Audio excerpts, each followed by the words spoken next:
नमस्कार, जोहार। चलते हैं झारखंड सुबह की ताजा खबरों की ओर, लेकिन उससे पहले अगर आपने अभी तक इस चैनल को सब्सक्राइब नहीं किया तो कर ले, जिससे कि आपको झारखंड सुबह की ताजा खबर रोजाना मिलती रहे।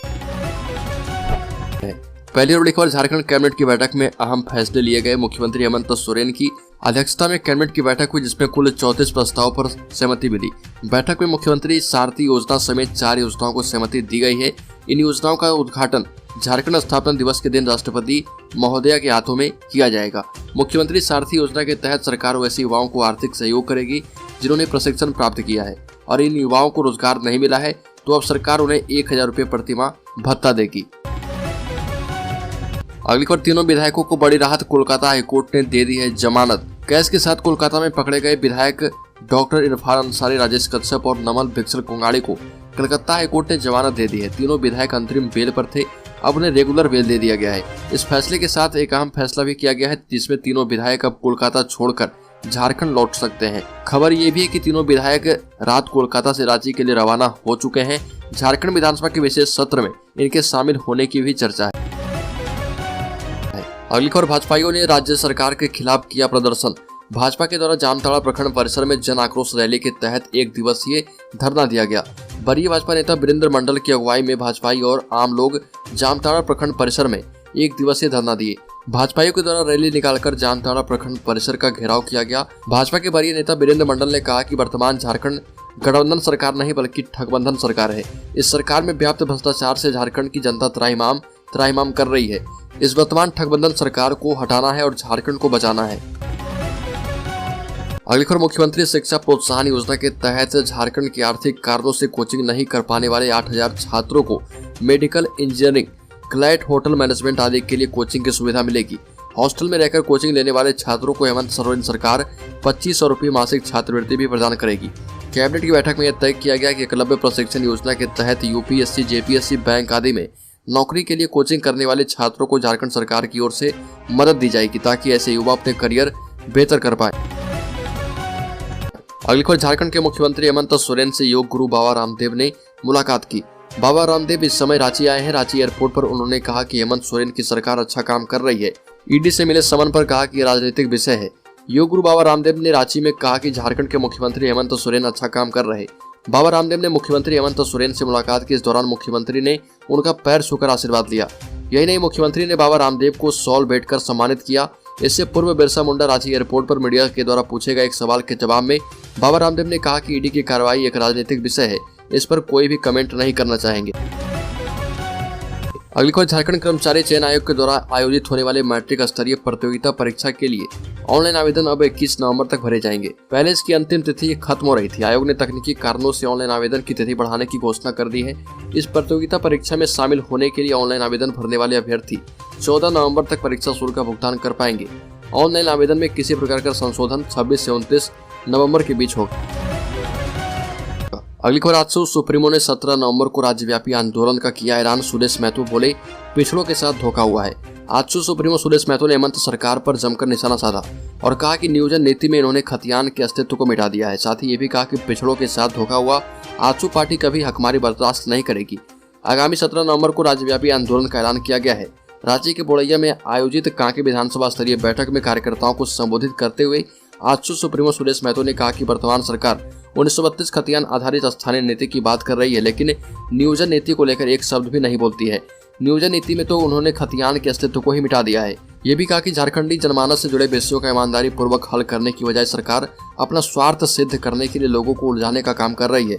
सरकार की कथनी और करनी में बहुत अंतर है। अगली खबर, झारखंड हाईकोर्ट के जस्टिस गौतम चौधरी की कोर्ट में भाजपा विधायक समरी लाल के निर्वाचन को चुनौती देने वाली याचिका पर सुनवाई हुई। सुनवाई के दौरान कोर्ट ने उनकी ओर से सौंपी गई गवाहों की सूची कम करने का निर्देश दिया। कोर्ट ने कहा कि अगर सूची कम नहीं की गई तो उचित आदेश पारित किया जाएगा। मामले में अगली सुनवाई 17 नवंबर को होगी। समरी लाल की ओर से 35 गवाहों की सूची कोर्ट को सौंपी गई है। सुनवाई के दौरान समरी लाल की ओर से बुल्गारिया देवी की गवाही दर्ज की गई। अगली खबर, धनबाद में तीसरे दिन भी जल संकट जारी। अब 11 नवंबर को जलापूर्ति की आस। धनबाद में 10 नवंबर को तीसरे दिन भी जल संकट बना रहा। अब शहर के कुछ क्षेत्रों में 11 नवंबर को जलापूर्ति का भरोसा दिलाया गया है। पेयजल एवं स्वच्छता प्रमंडल 1 के कार्यपालक अभियंता मनीष कुमार ने बताया कि मैथन में फ्लोमीटर लगाने में काम में सफलता नहीं मिली है। अब पहले की तरह ही पानी सप्लाई की जाएगी। आज पानी देर से छोड़ने के कारण 11 नवंबर को शहर के कुछ इलाके में जलापूर्ति होने की संभावना है। ये भी कहना है कि भेड़ाटांड वाटर ट्रीटमेंट प्लांट पानी पहुंचने के बाद उसे फिल्टर करके टंकियों में भरा जाएगा। इसके बाद पानी घरों तक पहुंचेगा। इस प्रक्रिया में लगभग 24 घंटे का समय लगता है और इसलिए 11 नवंबर को पूरे शहर को पानी देना संभव नहीं है।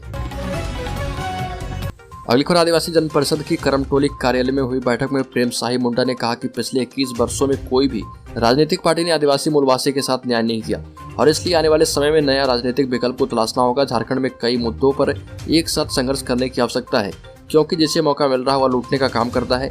बैठक में भगवान बिरसा मुंडा का जयंती धूमधाम से मनाने का निर्णय किया गया। बैठक में यह तय किया गया कि 18 दिसंबर को धूमकुड़िया सभागार करमटोली निवासी भगवान बिरसा मुंडा का जन्म शताब्दी समारोह मनाया जाएगा।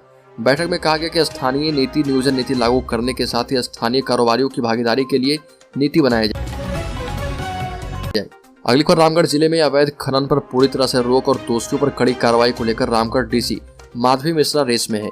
अधिकारियों को योजनाबद्ध तरीके से कार्य करने का निर्देश दिया गया है। इसी को लेकर एसडीओ मोहम्मद जावेद हुसैन ने जांच अभियान चलाया। जांच के दौरान कैथा घाट से अवैध बालू लदे 4 ट्रैक्टरों को जब्त किया गया। इस दौरान रामगढ़ थानेदार सुशील कुमार सहित अन्य उपस्थित थे। अवैध खनन के खिलाफ कार्रवाई से बालू माफियाओं में हड़कंप मच गया है। एसडीओ मोहम्मद जावेद हुसैन ने कहा कि जिला में अवैध खनन पर रोक लगाने को लेकर प्रशासन की कार्रवाई लगातार जारी है। जहां से भी अवैध खनन कार्य करने की सूचना मिलती है वहां पर छापेमारी अभियान चलाकर वाहनों को जब्त कर आगे की कानूनी कार्रवाई की जा रही है। अगली खबर, रांची में ठंड को देखते हुए स्कूलों का बदला समय। सर्दी का मौसम आते ही रांची में कई स्कूलों का टाइम टेबल बदल गया। कई ने स्कूल रिपोर्टिंग टाइम में आधे से 1 घंटे का बदलाव कर दिया है। शुरुआती ठंड में ही बच्चों की बीमार होने की शिकायतें मिलने लगती है और इसलिए समय में बदलाव छठ पूजा के बाद स्कूल खुलते ही कर दिया गया है। जानकारी के मुताबिक शहर के कई स्कूल 14 नवंबर से टाइमिंग में बदलाव करेंगे। जेबीएम श्यामली प्रबंधन ने कहा कि 14 नवंबर से स्कूल टाइमिंग में बदलाव किया जाएगा। कक्षा 7 की पढ़ाई सुबह 8 बजे से शुरू होगी। सेंट माइकल में अगले सप्ताह से समय में परिवर्तन किया जाएगा। अगली खबर, सीएम हेमंत सोरेन को दूसरी बार ईडी ने भेजा समन। 17 नवंबर को फिर से बुलाया है। ईडी ने मुख्यमंत्री हेमंत सोरेन को फिर से समन किया है। गौरतलब है कि इससे पहले भी ईडी ने समन जारी कर मुख्यमंत्री को पूछताछ के लिए बुलाया था, लेकिन मुख्यमंत्री हेमंत सोरेन ने अपने वकील के माध्यम से ईडी से कुछ दिनों की मोहलत मांगी थी। झारखंड में 1000 करोड़ से अधिक के अवैध खनन से जुड़े मनी लॉन्ड्रिंग के केस में ईडी ने सीएम हेमंत सोरेन को दूसरी बार समन भेज दिया है। ईडी ने 17 नवंबर की सुबह 11:30 पर मुख्यमंत्री को ईडी के रांची जोनल ऑफिस में हाजिर होने को कहा है। अगली खबर, अखिल झारखंड प्राथमिक शिक्षक संघ ने चाकुलिया में संघ के जिलाध्यक्ष शिवशंकर पोलाई के नेतृत्व में विधायक समीर कुमार महतो को 4 सूत्रीय ज्ञापन सौंपा और मौके पर माधव चंद्र मुर्मू, धीरेन्द्र नाथ बास्के मौजूद थे।